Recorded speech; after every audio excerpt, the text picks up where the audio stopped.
So if you want to hold a gun at China's head, China will hold a gun at your head. If you want to strike China in the cheek, China will strike you back. That's the decision and the determination of the Chinese nation. This is not belligerency. This is the minimum decency you need to apply to international relations. How can you demand other countries? I will slap you in the face. Don't slap me back. Otherwise, I will punish you more. That's the law of the jungle. For those that don't know, this is Dr. Victor Gao.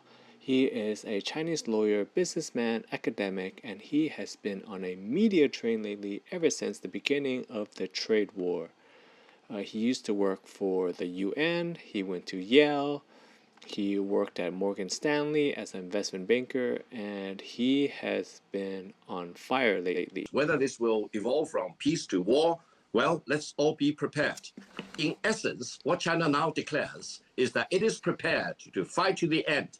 Trade war, tariff war, technology war, or real war. So the ball is in Trump's court. You decide, and I will reciprocate. I will never succumb to the US pressure. Ooh, listen to what he just said. China is ready for any kind of war. Name the place, they'll be there. Name the game, they'll play it. Dr. Gao, I mean, the US still has a bigger military budget. Is China looking at innovation, at artificial intelligence as a way it can counter perhaps what it doesn't have in tanks and missiles?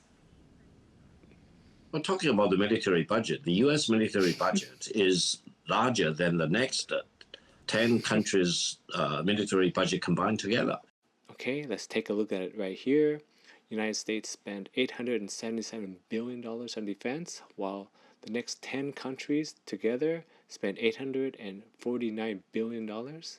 That's China, Russia, India, Saudi Arabia, the UK, Germany, France, South Korea, Japan, and Ukraine added together. Oof. So the United States has a lot of military budget, a lot of equipment, etc. That's for sure.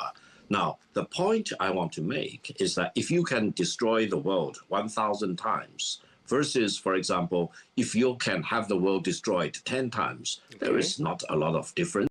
I have to say, he makes a really good point. You can only destroy something once.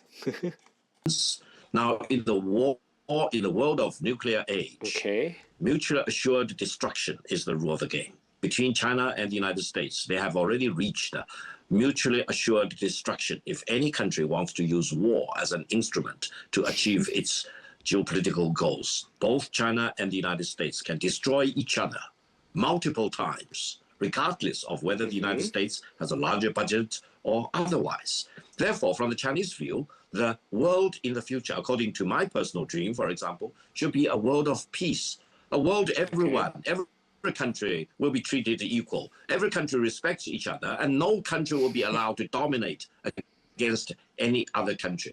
MAGA, or Make America Great Again, is fine, but you cannot achieve that at the expense of other countries. You cannot achieve your greatness by belittling, by delegating or relegating other countries to the lowest echelon of the hierarchy. Every country has its ambition. Every country wants to be in the first front, first row, for example, and no country should be allowed to trample rules of free trade, to trample international order, and to dictate to others, to issue ultimatum, to hold a gun at your head, to demand submission to my will. This is the law of the jungle, and China will never have a part of that, and China will fight to death to oppose that. What do you guys think how things are going right now? Do you feel like America's dominance in the world is slipping?